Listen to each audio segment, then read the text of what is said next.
মন্ত্রী ভাগ্নের বিজেপিতে যোগদান নিয়ে সুর চড়িয়ে দিনহাটাতে প্রেস মিট যুব তৃণমূল কংগ্রেসের। রবিবার সন্ধ্যায় সাংবাদিক সম্মেলন করে সরাসরি মন্ত্রী ভাগ্নি উজ্জয়িনী রায়কে আক্রমণ করেন দিনহাটা শহর ব্লক যুব তৃণমূল কংগ্রেস সভানেত্রী মৌমিতা চক্রবর্তী। মৌমিতা জানান, মন্ত্রী উদয়ন গুহের উজ্জয়িনী নামের যে একজন ভাগ্নি রয়েছে সেটা তারা এতদিন জানতেন না। তিনি আরো বলেন, উজ্জয়িনী আলিপুরদুয়ার জেলার ভোটার আর থাকেন কলকাতায়, তাহলে উনি কোচবিহার জেলা বিজেপি পার্টি অফিসে কেন যোগদান করলেন? তিনি আরো জানান, মামা মন্ত্রী হওয়ায় তার নাম ও পরিবারের নাম ভাঙিয়ে ভাগ্নি এভাবে রাজনীতি করার চেষ্টা করছে। তিনি সত্য বিজেপিতে যোগ দেওয়া উজ্জয়িনীকে চ্যালেঞ্জ দেন, যদি দম থাকে তাহলে দিনহাটায় এসে যেন রাজনৈতিকভাবে লড়াই করেন। শুনে নেওয়া যাক আর কি বলেছেন দিনহাটা শহর ব্লক যুব তৃণমূল কংগ্রেস নেতৃত্ব। এদিন এই সাংবাদিক সম্মেলনে উপস্থিত ছিলেন দিনহাটা পৌরসভার ভাইস চেয়ারম্যান সাবির সাহা চৌধুরী, পার্থ সাহা, জয় গুহ সাহা প্রমুখ। অপরদিকে ভাগ্নি বিজেপির ঝান্ডা হাতে নিচ্ছেন কেন? মামা করছেন সেটার সাথে আমার মামা আজকে করছেন সেটা মামার সাথে আমার কোনো ব্যাপার নেই। আমি আজকে আমার অনেক দিন থেকেই আমি নিশীথ প্রামাণিকের সাথে আমার কথা হয়েছিল আজকে জয়েন করার। আজকের ডেটই আমার ঠিক ছিল, আমি কলকাতার থেকে আমি পরশুদিন কুচবিহারে এসেছি, তাই আজকে আমি জয়েন করছি। তার সাথে ভ্যাটাগুড়ির সমাবেশের কোনো সম্পর্ক নেই। আগে কোনো দল করতেন না, আমি কোনোদিনই কোনো দল করিনি, কিন্তু আমার সুপ্ত ইচ্ছা ছিল, যেহেতু আমার দাদু কমল গুহ আমাদের বামফ্রন্ট আমলে 25 ইয়ার্স উনি মন্ত্রী ছিলেন, কৃষিমন্ত্রী, তাই আমার একটা সুপ্ত ইচ্ছা ছিল যে আমি রাজনীতিতে অবশ্যই নামব। তাহলে বিজেপিকে কেন বেছে নিলেন? আমি বিজেপিকে বেছে নিলাম, আমি আমার থেকে অনেক বয়সে ছোট, আমি আমাদের স্বরাষ্ট্র প্রতিমন্ত্রী নিশীথ প্রামাণিককে দেখলাম, উনি আমাদের উত্তরবঙ্গের জন্য অনেক কিছু করেছেন। আমি উত্তরবঙ্গের মেয়ে হয়ে আমার মনে হলো আমিও নিজে কিছু করি, তাই আমি দেখলাম সেটা একমাত্র সম্ভব আমি বিজেপিতে জয়েন করেই সম্ভব, তাই আমি বিজেপিতে জয়েন করছি। কিভাবে উত্তর দেবেন মামাকে? কারণ মামা উত্তরবঙ্গ উন্নয়ন মন্ত্রী, আপনি বিজেপিতে যোগ করলেন, কিভাবে উত্তর দেবেন? মামা কিভাবে এখন প্রশ্ন করবে সেভাবে উত্তরটা দেব।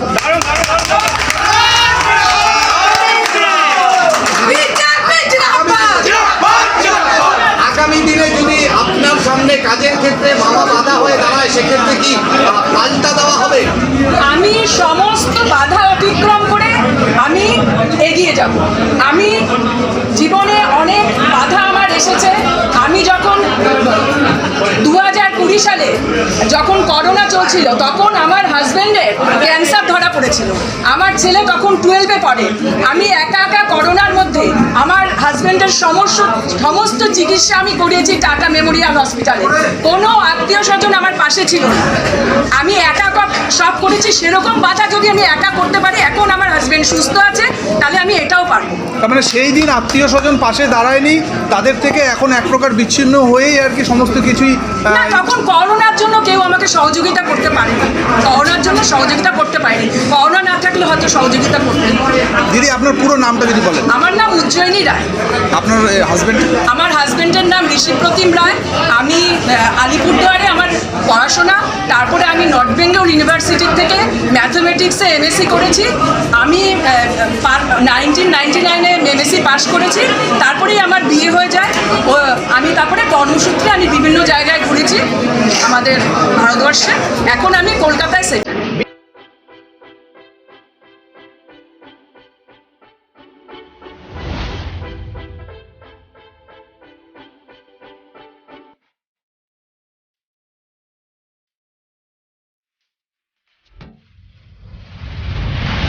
Fitness, SN road, Goalapatti, Cooch Behar. একটা ভোটার আলিপুরে যোগদান করলেন কোচবিহারে এসে, তার মানে মামাকে একটু হাইলাইট করার জন্যই কি যোগদানটা কোচবিহারে? এরকম মামা ভাগ্যিস আমাদের নেই, তাই বোধহয় আমরা এত কদর পাই না। রাজনীতি করার ইচ্ছা, দিনহাটার ময়দানে এসে রাজনীতি করুন, কোনোদিন মুখটা দেখিনি। ওনার ফ্যামিলির সাথে আমরা এখানে যারা আছি, ফ্যামিলি মেম্বারও আছে, আমরা প্রত্যেকেই কম বেশি যুক্ত। অনেক অনুষ্ঠানে ওনার বাড়িতে গেছি, কোনোদিন এনাদেরকে আমরা চোখেও দেখিনি। সবচাইতে বড় বিষয়, কিছুদিন আগে আপনারাও জানেন, বিজেপি যারা আক্রান্ত হয়ে উদয়ন গুহর হাত ভাঙল, তিনি গুরুতর অবস্থায় মৃত্যু সজ্জায় প্রায় দিনহাটায় হাসপাতালে ভর্তি ছিলেন।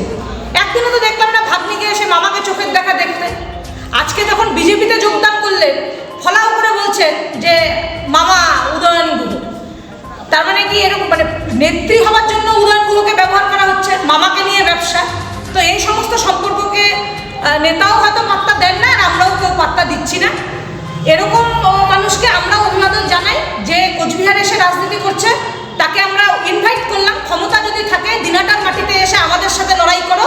তুমি কোচবিহারে এসে যোগদান করছো, আলিপুরের ভোটার হয়ে মামাকে নিয়ে ব্যবসা করছো, তোমার যদি রাজনীতি করার এত শখ, তোমার যদি নেত্রী হবার এত শখ, তুমি দিনহাটায় আসো, দিনহাটায় এসে আমাদের সাথে এসে খেলার মাঠে খেলো, তখন না বুঝবো তুমি কত বড় নেত্রী। আর রাজনীতি করার জন্য যদি কেউ বাড়ির লোককে ব্যবহার করে, কেউ যদি তাকে ইউজ করে, তাহলে সেটাকে কতটা নোংরা মানসিকতার বলা যায় সেটা আমরা সবাই বুঝতে পারি। আর নেতা আজকে বলেছেন, আপনারা শুনেছেন, তিনি বলেছেন যে ওনার পরিবারের সাথে কোনো যোগাযোগ নেই, এখানে ওনার পরিবারের মেম্বারও রয়েছে, তার কাছে শুনতে পারবেন। সত্যি এটা বাস্তব, আমরা কোনোদিন ওনাকে দেখিনি। আমরা জানতাম উদয়নগুড় একটাই বোন, ইন্দ্রাণী ব্রহ্ম, তিনি কলকাতাতে থাকেন। তাই আরেকজন যে বোন আছে, বা সেটা হয়তো আমাদেরই ভুল, আমরা জানি না, কিন্তু সেখানে হঠাৎ করে মামার পরিচয় দিয়ে বিজেপিতে ঢোকা, এটা একটা মানে নোংরা মানসিকতার পরিচয়। আর রাজনীতি করতে যে ব্যবসার জন্য নামা, সেটা বোঝাই যাচ্ছে, এই পরিচয় দেওয়া দেখেই বোঝা যাচ্ছে যে একটা রাজনীতি করতে নেমেছেই ব্যবসা করবার জন্য। ওনার যিনি জয়েন করলেন বিজেপিতে, সে আগে কোনোদিনও কোনো পার্টির ঝান্ডাটা ধরেছে কিনা সেটা আমার জানা নেই। আর 2 নম্বর কথা, হয়তো যেটা আমাদের যুব সভানেত্রী মমিতা বলছিল যে মামার নামটাকে ইউজ করে, আর মামার সাথে যদি পরিচয় থাকতো, আমরা উদয়নগুড় অন্ততপক্ষে 2015 অক্টোবর থেকে আমরা উদয়নগুড়ের সাথে ওতপ্রোতভাবে যুক্ত, তার ফ্যামিলি মেম্বারদের সাথে আমাদের যথেষ্ট ওঠা বসা আছে। আমরা কোনোদিনও এই বোন এবং এই ভাগ্নির কথা আমরা কোনোদিনও শুনিনি। আজকে হঠাৎ করে সে কোথার থেকে হলো বুঝতে পারলাম না। আর আমার কাছে একটাই প্রশ্ন, যে তার যদি সৎসাহস থাকে, তার যদি রাজনীতি করার সৎসাহস থাকে, সে মামার নামটা ভাঙাতে গেল কেন? মামা তো তৃণমূল করে, মামা তো তৃণমূলের একজন মন্ত্রী, তো সে রাজনীতি করার ইচ্ছা থাকলে রাজনীতি করুক না, নিজের নামটা ভাঙিয়ে করুক, নিজের বাবার নাম ভাঙিয়ে করুক, নিজের মার নাম ভাঙিয়ে করুক, মামার নাম ভাঙাতে হচ্ছে কেন? আমার প্রশ্ন হচ্ছে এটাই। সে তার বাবার নাম ভাঙিয়ে রাজনীতি করুক, নিজের কোনো সমাজকর্মী, সমাজের কোনো উপকার করেছে সেরকম কোনো উদাহরণ দিয়ে সে রাজনীতি করুক, ঠিক আছে। মামাকে টানার কোন দরকার? মামা তো ওর বিরোধী দল করে, মামাকে টানার তো দরকার নেই। কারণ মামা উত্তরবঙ্গ উন্নয়ন মন্ত্রী থেকে সেটা নিয়ে কার্ড চলাতে যাচ্ছে, তো সেই রাজনীতি চলবে না। এবং ওই কলকাতার থেকে এসে কুচবিহারে জয়েন করছে, ভোটার হচ্ছে আলিপুরদুয়ারের। ওই মমিতা যেটা বললো যে দিনহাটায় এসে রাজনীতি, তার যদি শুনছিলাম একটা বক্তব্যতে তার দাদুর আমলে উন্নয়ন হয়েছে, অবশ্যই তার দাদুর আমলে উন্নয়ন হয়েছে। তার দাদুর কথা হয়তো তার এতদিন খেয়ালে ছিল না, হঠাৎ করে আজকে মনে পড়েছে। তার দাদু যেখানে রাজনীতি করতো সেখানে এসে রাজনীতিটা করুক, তাহলে আমরা বুঝবো হ্যাঁ তুমি সেই দাদুর নাতনি।